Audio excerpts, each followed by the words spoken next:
to today's scrutiny committee. Thank you for agreeing to attend an extra scrutiny committee. As you know, we're coming again on Monday, but that's the budget one, and that we'll have a lot more people possibly, and a very full budget discussion. So we're going to be dealing with other issues today, so that that meeting doesn't last for 8 hours. So thank you very much for coming. Right, recording started. Right, so we'll start the agenda. So Sean, apologies for absence. No apologies received, Chair. Okay. 2 minutes of the last meeting. Anyone got any questions or queries on that? Oh, hang on, Gregor, you've got your virtual hand up. Thanks. Just on number 76, disclosure of members' interests, it says about my declaration of interest, it says that the combined authority, which were the accountable body for the NEP, that should be the LEP, the Local Enterprise Partnership. LEP, right, yes, okay. Can we have that amended from LEP to LEP, please? Yes. Okay, thanks. Anything else? You can take your hand down now, Gregor. Your little hand. Oh, Lynn? Yep. Thank you, Chair. Yes, on page 5, and it was the very top paragraph, vacancy numbers were compiled from Job Centre Plus, and it did ask for a breakdown of exactly what jobs there were in which particular areas. So just a breakdown of what the vacancies were and where they were, please. We haven't received it, and we're told by Councillor Oliver that we're going to get them. Thank you. Right. Okay. I'll chase that up, Chair. Yeah, if you can make a note, Sean, we can chase that up. Yeah. Okay. Anything else on the minutes? No. Right. Can't see anybody. Heather, have I missed anyone? No. No, I can't see anyone, Chair. Okay. So next one is forward plan of cabinet decisions, Appendix A.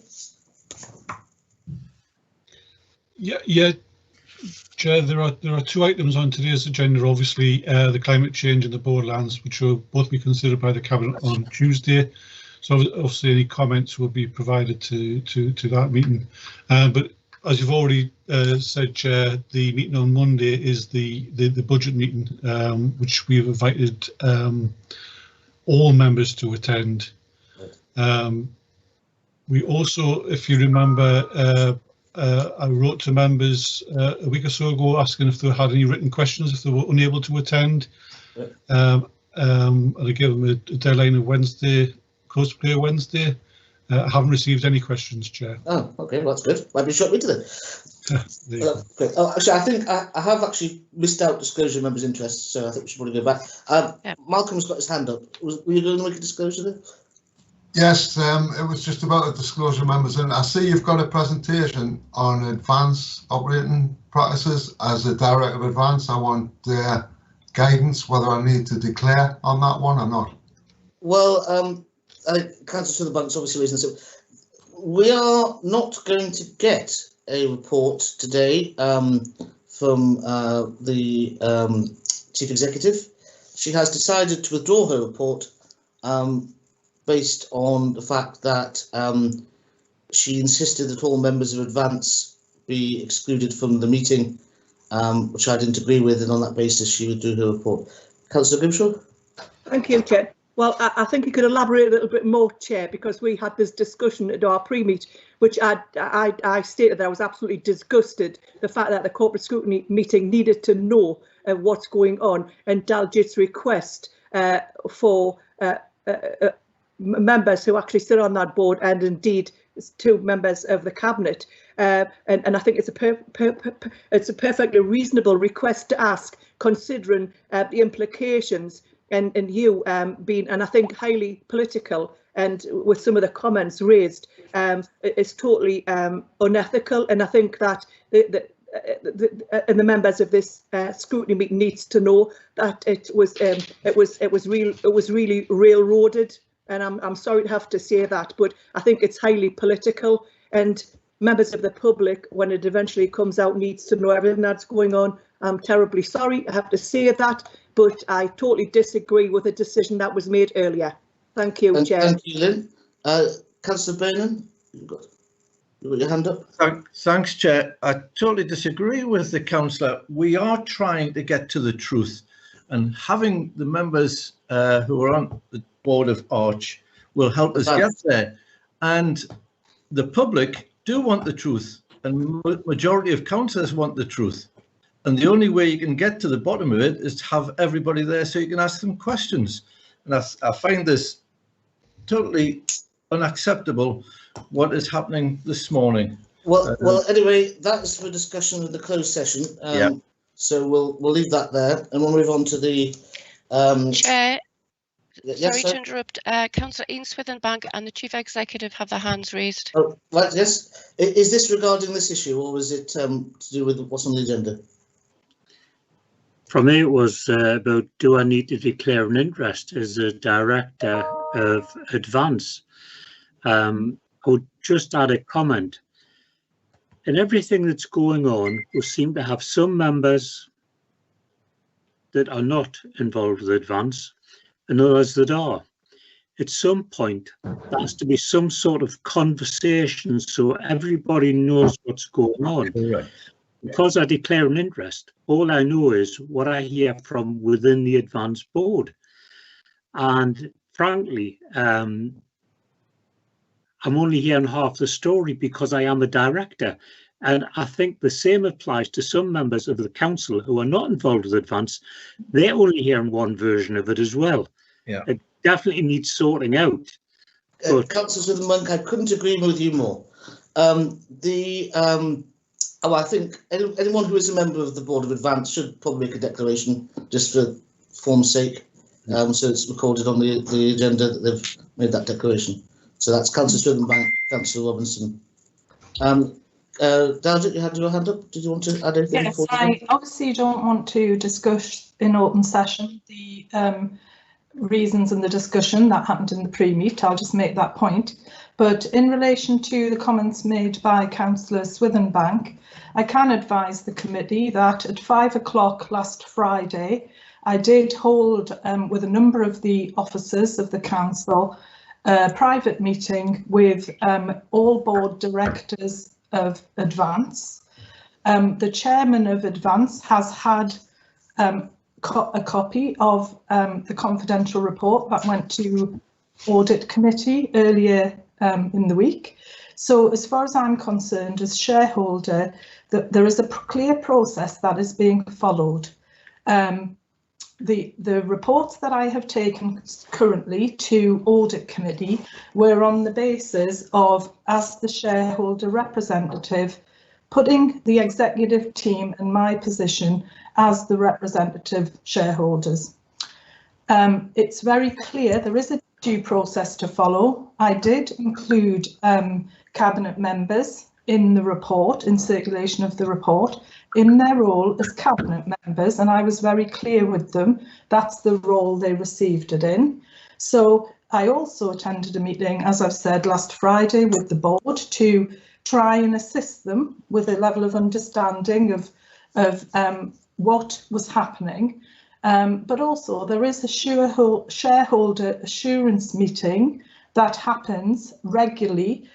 We've had 2 in the last week, and there's been a detailed discussion in there about issues of governance, finance, risk and concern.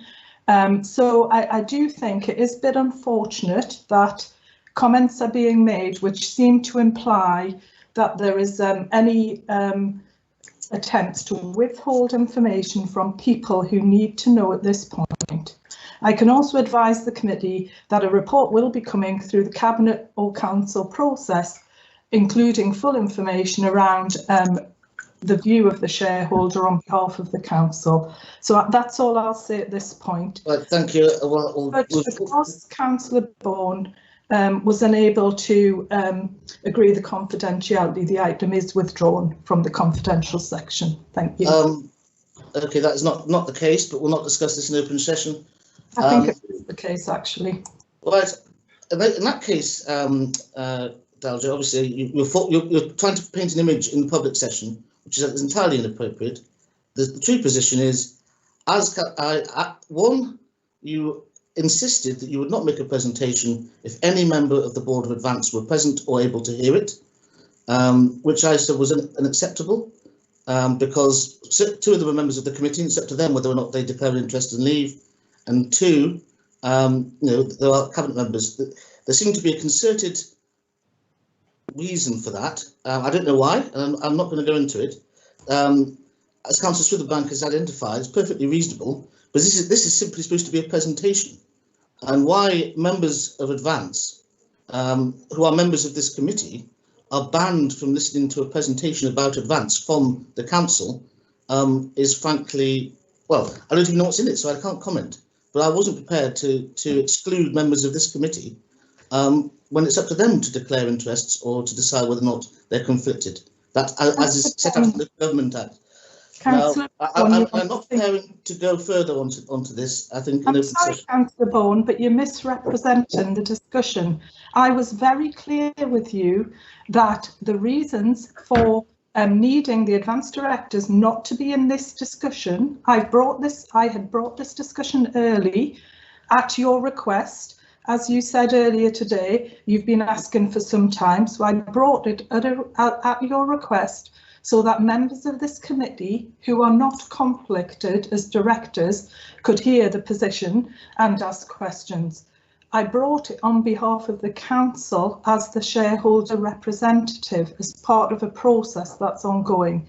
You were very clear, and obviously Councillor Grimshaw was present in the discussion, that that was unacceptable to you. So all I said to you was that that's your position then. So unfortunately, I'm not able to present on it today, but as and when the Cabinet and/or Council report comes forward, clearly that will come through scrutiny as per due process. So it's a matter of the committee needing to wait till that happens. Daljit, I will just correct one point. What I was commenting on, which is why I didn't want to get into this open session, you said you would do it because the chair refused confidentiality, which is entirely inappropriate. All members of this committee are bound by confidentiality, whether members of Advance or not, for confidential items. The implication that I was seeking to breach that confidentiality is misleading and inappropriate in my view. But I'm going to move on now. That's your view, but I need to be clear, that's inaccurate. Thank you. Right. Could I just interrupt? I'm sorry, as Vice Chair, I have to come in. I think that's absolutely disgusting, Chair, and I think you should retract that, because the conversation was very open and honest this morning, and I do believe that people now needs to know what's going on and how we stand, and I think this has just been hijacked again, and it's for political gain, and it's absolutely disgusting. And I hope the members of the public who will be sitting watching this realises that. Yeah. Thank you very much, Chair. Thank you, Lynn.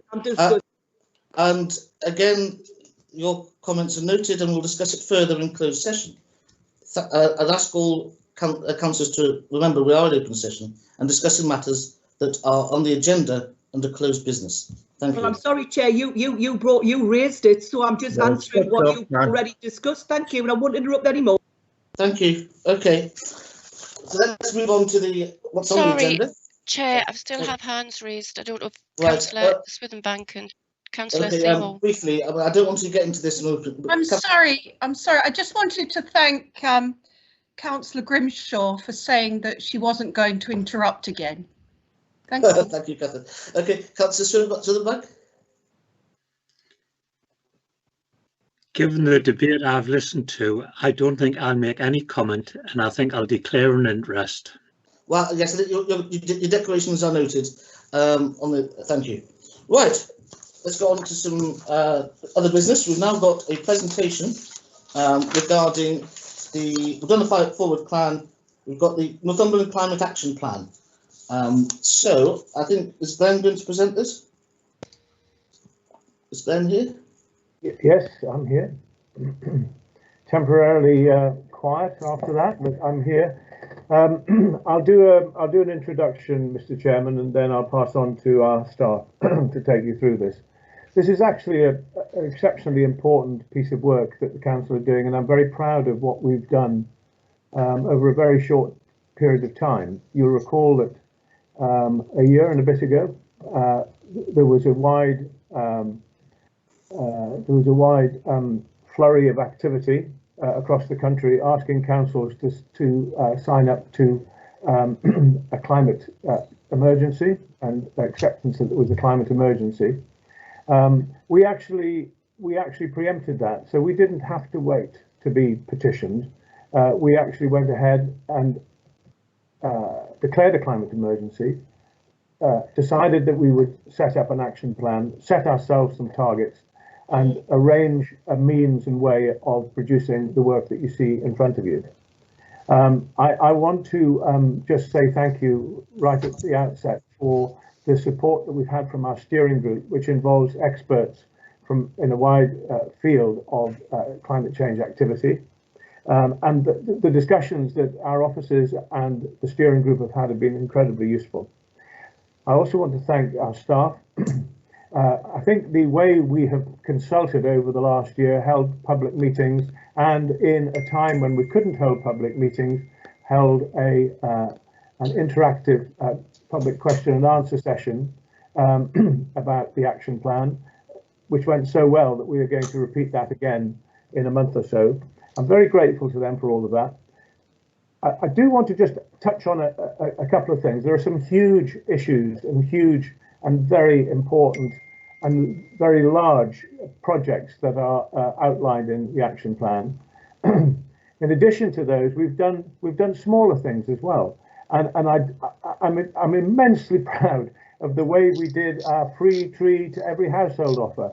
Some I know in the council were rather cynical about this, but actually I can say that of all the trees that we put out for the public to claim, it was widely oversubscribed, and we actually found an extra 5,000 trees, and that was subscribed fully as well. That's all down, I think, to the work of our staff, the brilliant promotion they did of that, and the way they carried it out. In fact, it was so good that councils across the country have been in touch to see and learn from how our staff did it. So it's a great credit to this council when so many negative things are found to talk about, that we have before us this morning a fantastically positive thing, and I'm sure everyone will go behind and support this wonderfully positive action plan that you've got. I'm going to just pass over now to our team, a small team, but a fantastically dedicated and professional team, of whom I'm really grateful. So I think I'll pass on to Matt Baker now. Thank you, Glenn. Matt, I think you've got a slideshow for us. Yes, thank you, Councillor Sanderson. Thank you, Chair. I'm just going to share my screen. With the action plan's quite detailed, so what we've tried to do is just sort of condense this into a few slides. So I was going to suggest that I take the group through the committee through the slides, then take any questions at the end. There's only 4 slides, so I should be quite quick. I would just echo 2 things that Glenn said, if I may, to start with. One, this is very much a team effort, and by team I would define that as the community as well, and that's really important, because if we're going to get anywhere near our net zero target, at the heart of this is going to be partnership and engagement with the community, businesses, schools, visitors, anyone who will listen to us, who will engage with us to make this work. So I think that's really important, and is a core part of the action plan, as you'll see. Are you seeing my screen okay before I go on? Yes. Great. So to start with, what you've got here, sort of again to link to what Councillor Sanderson said, is on the left hand side there is quite an evidence base now which we can access around what is our opportunity for climate change, and what you'll see us do throughout the entirety of this programme is talk about 3 different things. Talk about investment and inward investment into the county to do with the green economy, talk about the jobs that will create, and then also talk about climate change. And I think it's only about looking at those 3 things together that we're going to stand any chance of being successful. So what you've got on the left is the 2018, which is the latest baseline available to us from central government view of what our emissions are, and behind that, as you can imagine, there's a lot of detail that makes that up. We're very, very fortunate in Northumberland, as we know, to have a large amount of trees and a large hectarage of trees, and the negative emissions there is effectively those trees working every day to capture carbon dioxide and sequester that into the ground. And then that leaves us with a savings target, which is what the final bar shows.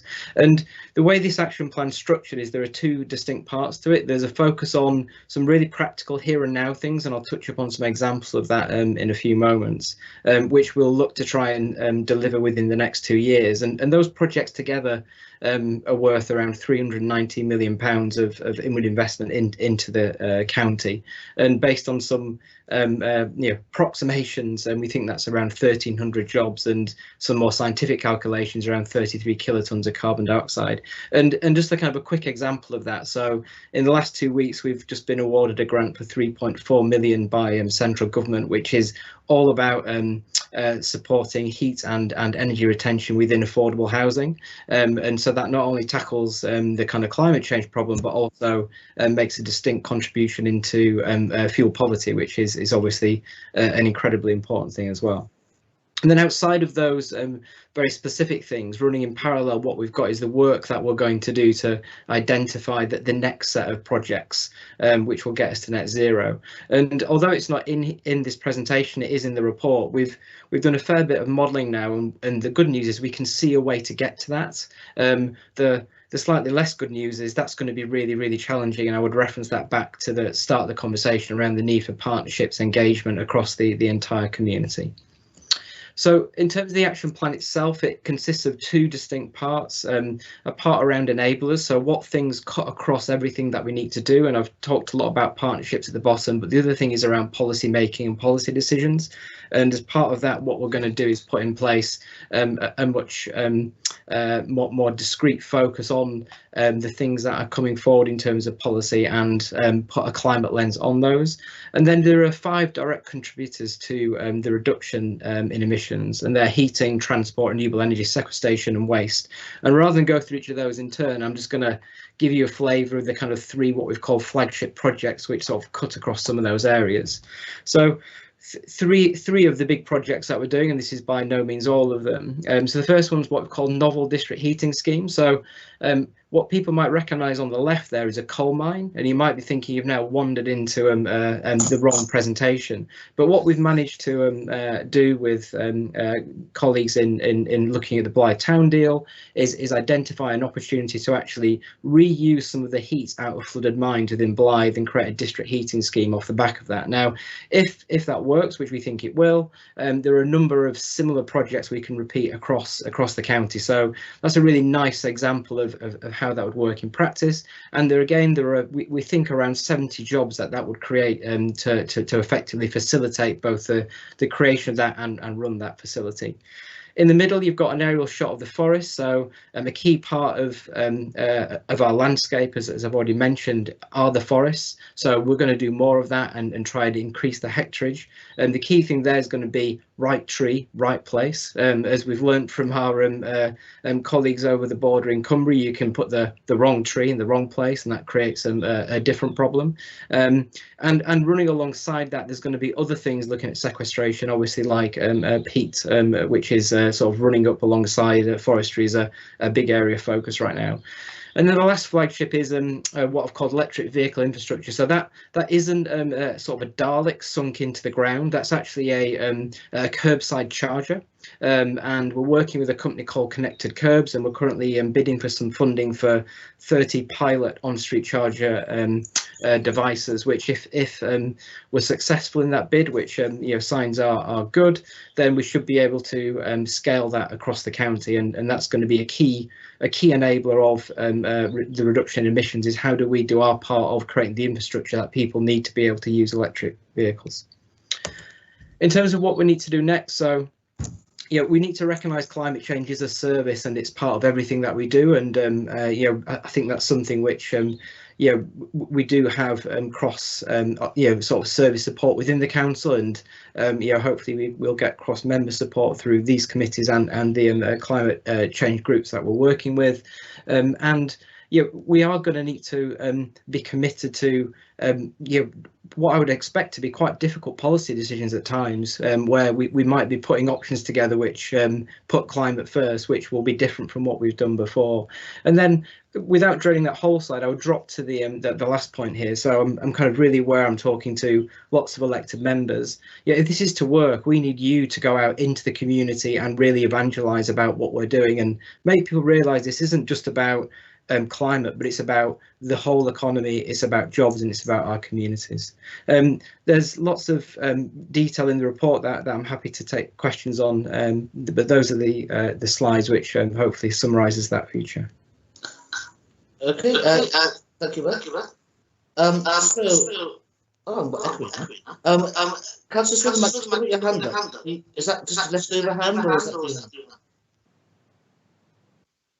No, that was quite some time ago. Oh, right. Okay. So, have we got any questions or points to make on that report? Councillor Robinson. Thank you, Chair. Couple of questions, if I may. Yep. In the presentation, you identified £319 million. Did you say that was inward investment? Because my question would have been, how much do we need to support that financially? Yeah, so this is the cost of the projects, Councillor Robinson, and that money so far is coming through grants and central funding that we're bidding for and looking to secure. In terms of money out of the kind of council budgets, we haven't factored that into our thinking or our equations. We think that money exists external to the council, but I would hesitate to say we're looking quite far into the future, so never say never, I guess. yeah, understood. You also mentioned 1,300 green jobs. Yeah. Can you just give me an example of the ones that would be created? Yeah, sure. Let's use kind of a linking back to the kind of the fuel poverty example, the 3.4 million grant we just got from Bays. So we're working with the energy provider E.ON as our delivery partner, and what they're looking to do is basically create a supply chain of workforce and staff who can really simply do two things: insulate homes and fit new green sources of energy, so solar panel, heat source pumps and the like. So at one end of the spectrum you've got I think quite sort of good low barrier to entry jobs in terms of sort of building and infrastructure, and then the other end you've got some jobs that are more highly trained, like electricians, for example, because if you put in a heat pump you want to make sure the power and the electrics is good. So that will be sort of two examples, but another completely contrasting example is to plant the number of trees which Councillor Sanderson would love us to plant will require a lot of people to plant a lot of trees. So that will be a kind of a nice contrast of those two jobs. But there are more. Yeah, when you're talking about fitting heat pumps to properties and whatnot, I presume planning will be involved in this as a partner within NCC, promoting this sort of thing. Yes, so within, yes, absolutely. And for example, if you look at the policy group that we're creating, Rob Murphy, who, as you'll know, is Director of Planning, is part of that group. So for climate to work inside the council, it has to be a partnership as well as outside the council. So it's a really networked team of people, and Rob's somebody who's close to what we're doing. Yeah, you talked about district heating schemes. Is there ways for communities to propose their own? Yeah, absolutely. In fact, I would say that has to happen. So if we use maybe a quick example, so in Humshoff, they've created a community interest company and they're creating their own district heating scheme, and they're leveraging the school as an asset for that. And we're actually in conversations with them, and just yesterday we've signposted them to a grant which only they can bid for, because we can't. They're not for councils, they're community interest companies. So one of the things we're trying to do is facilitate and encourage that, and then signpost them to grant funding that they can use in order to do that. So yeah, absolutely, not only can we need to, and I would love it if every single member on this call went into their communities and started thinking about how do you put a district heating scheme where you live. That would be a really good outcome, I think. Yeah, I'm certainly going to try. My last question, though. Thank you for indulging me, Chair. What are we really talking? A lifestyle change, Matthew? Are we talking? You said we're going to get people on board, but are we asking them to do a lifestyle change? Because that's the trick. That's the, you know. Yeah, so this is a behaviour change. This is a massive culture change project for the council, and I think, you know, that is going to be part of it. And if we kind of use a really kind of simple, obvious example, you know, you don't need to drive 2 miles to take you know, Sam to school. You know, you can walk. Okay, so what's our deal in that? Well, we need to make sure the cycling and the kind of the you know, the gearing up agenda that we're talking about actually is fit for purpose. So you can let Sam cycle to school and not be worried about him you know, kind of coming to harm. So I think that's a lovely example of how, yes, we need a behaviour change, but it's how do we do our part in order to enable that and show people it's possible. So yeah, yes, absolutely. Thank you. Thank you, welcome. Catherine, you were next. Thank you, Chair. I think you've probably answered that question. It was really to expand on the 3.4 million grant that you just received, but but anyway, I would just like to say this climate change action plan is going from strength to strength. It's stellar work by all involved, all the officers and Glenn, and I know he likes planting trees because he's coming up to Berwick to plant some more in our orchard for the community. So good stuff. Thank you. Thank you, Catherine. We've got Trevor next.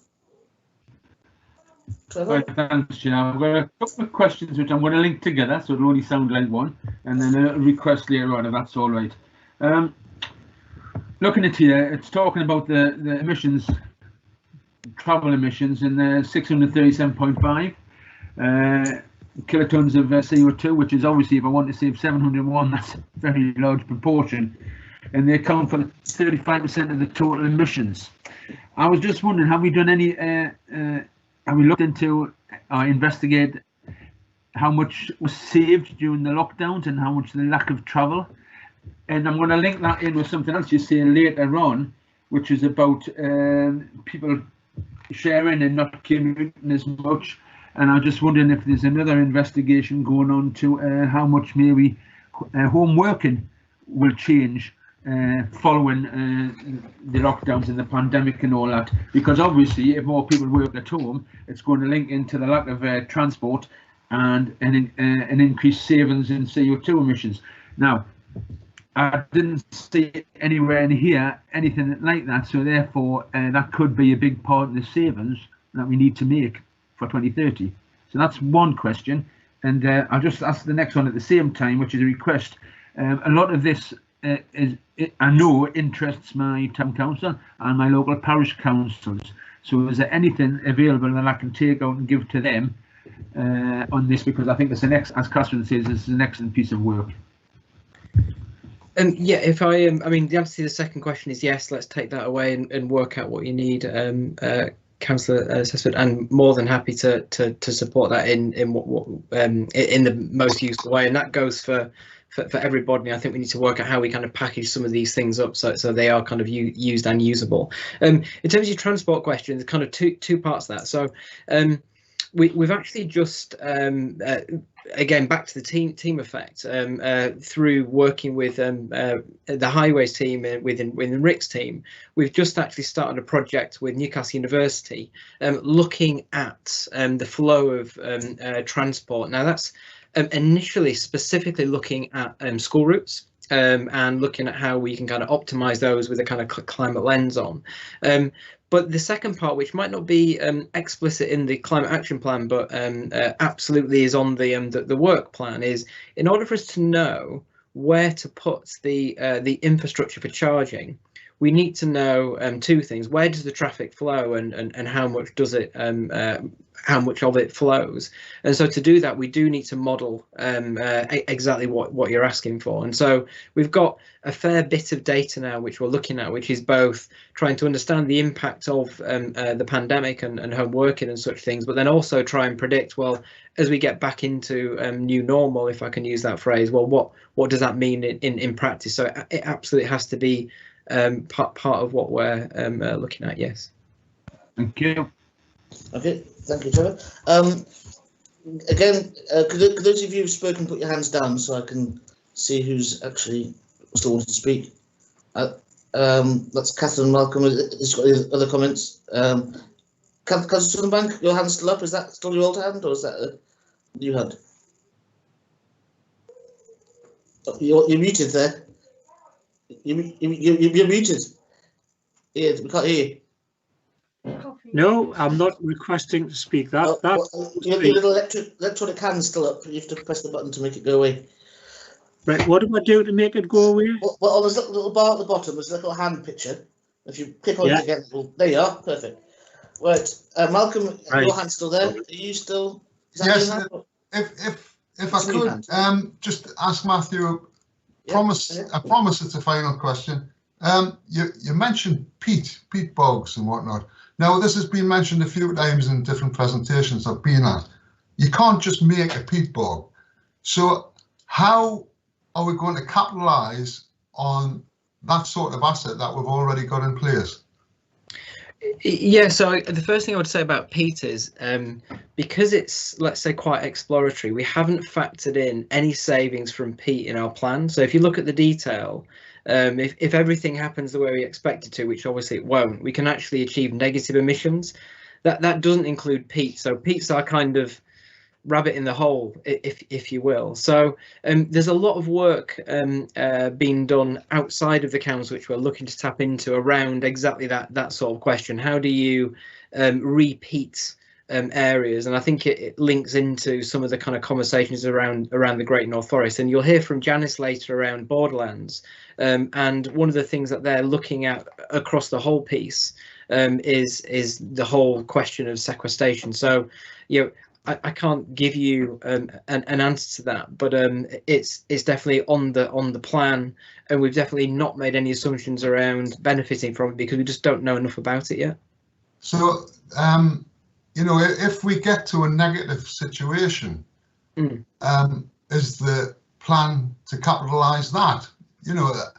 Are we going to be looking to sell our excess or negativity to other places to allow them to reach their targets? I mean, well, I mean that's probably a policy question. I guess the two things I would say is, one, slightly glib. There's no prizes for coming first, which I say quite a lot because it's a global problem.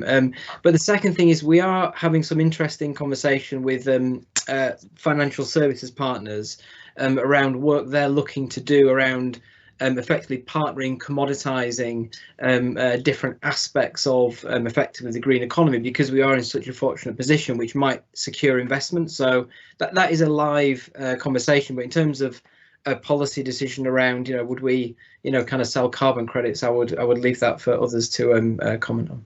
Well, it seems quite a reasonable assumption. A metropolitan borough has a lot less opportunity than a rural county such as ours. I mean, that's understandable. Okay, thank you. I think Gregor's got his hand up. Gregor?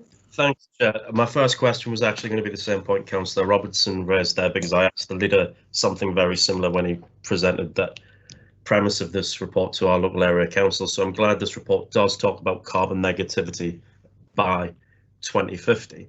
And just a couple of things that I'm just picking up on in terms of the Covern report.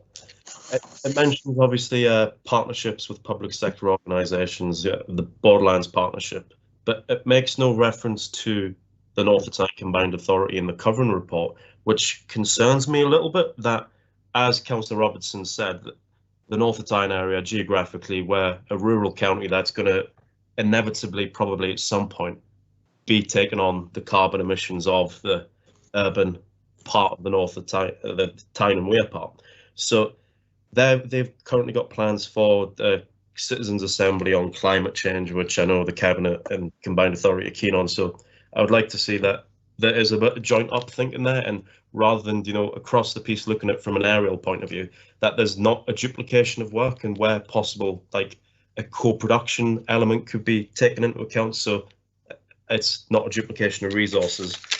The other thing that I thought within the report is it's an excellent report, very comprehensive, and where we as elected members and officers and things are used to reading reports like this on a daily basis that are quite long and lengthy. If this is a public document, I think it needs to be orientated to be a little bit more user friendly, a little bit, you know, more capturing than just text on a page with a couple of graphs, just because I can see some people starting off reading them and then not getting to the crux of it, the detail where it gets a little bit more positive throughout. In terms of looking at it, we talk about a lot of things within it and different projects and different ideas, and I know this plan's only meant to run till 2023 in the initial thing, but there's no mention of a review process. And now I think something like this, if we've got an ambition by 2030 to be carbon neutral, I think it's important now to set out that when we get to 2023, how the authority is going to undertake a review process and what criteria it thinks is going to be successful and not, because otherwise we could be deviating off course very early on without having that in mind. And then the Northumberland line, and this is an issue that's come up in many, many different meetings that I've been in, and I'm sure I've mentioned it here before. Now, again, within that, it mentions the County Council, North Tyneside and Newcastle supporting it and with Network Rail Transport, Nexus, Northern Rail, but it doesn't mention the North Tyne Combined Authority, which was mentioned at the last Cabinet meeting, and it doesn't mention the Joint Transport Committee either, which both have endorsed the project. And just in terms of the Northumberland line itself, the government a couple of months ago announced that the Tees Valley was going to be the UK's centre for the creation of hydrogen energy, and there's possibly that might be created before the Northumberland line ever gets into full operation. So if we are looking to make the Northumberland line as carbon neutral as possible, would it not be better to try and put longer term investment and infrastructure into that to look, is it feasible for hydrogen run trains? Because I know there was a trial hydrogen train run somewhere down south and it was fairly successful. And the short term impacts of having, you know, a diesel run train on the line for, you know, maybe a couple of years, hopefully under a couple of years, but that's maybe better carbon weighting wise or carbon credit wise, doing that and then getting the infrastructure properly put in place for hydrogen energy. And I think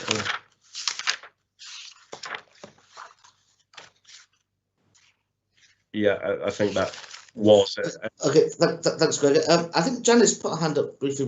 Did you want to jump in there about Northumberland? It was just to reassure on a couple of points that have been raised by a couple of the councillors. In relation to peat, you can restore peat, but it tends to be where peat already exists and you're kind of expanding it out, a bit like the Dutch when they were kind of creating their fields. So you can't really start from a field, I think, cold and create peat. But at this point in time, although I think there was further work, so there are things that you can do to restore peat. So it's just to assure Councillor Robinson. But as Matt says, it's still quite a novel process, and how we capture it and how we measure it is. But there are certainly scope, and Northumberland, in the same context as trees, has got an opportunity there. Peat is another opportunity, but we're just slightly further behind in terms of trying to kind of grasp the full impact of that. But that'll come out over the next period, Malcolm. And in terms of the Northumberland line, we're taking a report coincidentally to informal cabinet of the North Tyne Combined Authority on Tuesday, a presentation, because you're right, we want to make sure that it's at a combined authority level, and that the economic growth that can come from the line as well, not just the line itself. We are looking at how we can bring in the low carbon options as early as possible, and the balance that has to be struck is the resilience of the stock. Essentially, if we go for something that is very unique from day one, regardless of what time it is and when and how long we take it into the process. It means if something breaks down, there's little resilience for us to be able to maintain a service. So it's that balance, and that's been carefully looked at with Network Rail and others. But rest assured, we're trying to get that balance right, Gregor, between the economic growth of the corridor and how we make sure it's low carbon as instantly as quickly as we can. And we're working right at the cutting edge with people like the Catalyst and Bly to kind of think about that as well. So it's in our radar, and we'll obviously be bringing back future reports on Northumberland Line as to how that'll play out. But you're right, I suspect it'll be a less carbon friendly solution to begin with, but with that strategy as to how we move as quickly as we can to a more decarbonised solution. Okay, thanks, Jazz. Matt, anything to add to that? If I can come back to Greg's point, so I would agree with everything on the Northumberland Line. I think Greg, what I would also say is that we need to, because these reports are kind of moving at different paces, the latest on the Northumberland Line won't be reflected in the version that you've seen of the action plan. I think that sort of links to the second point you made about this being interactive. I think it has to be presented in the traditional way, you know, printed and provided, because some people engage with that in the writing. But I think we also need to create something more interactive, and we'll take that away. And I think that's really important. And thank you for raising it. The points about North of Tyne, that's just probably, and I'll take the blame for that kind of sloppy authorship. So absolutely, North of Tyne needs to be kind of part of that partnership piece. If we haven't referenced it explicitly, then we should have done, and we'll take that and make sure that is kind of referenced, and that's really important. The point around review is actually really important to me, and I think also, I mean, Councillor Sanderson raised the same point. So if you look at the report itself, although it's only a few words on page 15 to 16, that's our attempt at basically saying exactly how we're going to do this. So the first thing that we're going to do is, as part of the corporate performance regime, which as it happens is in my service, we're going to start to report climate change as a service. And we'll have some kind of key KPIs against both progress, carbon, and investment jobs for that. And then secondly, one of the things that we still need to work out is the right scrutiny and formal process like this that we go through, and at what frequency. So absolutely, we want to do that, and we welcome that, because I think we're going to need to do that to get the right visibility and investment into these projects.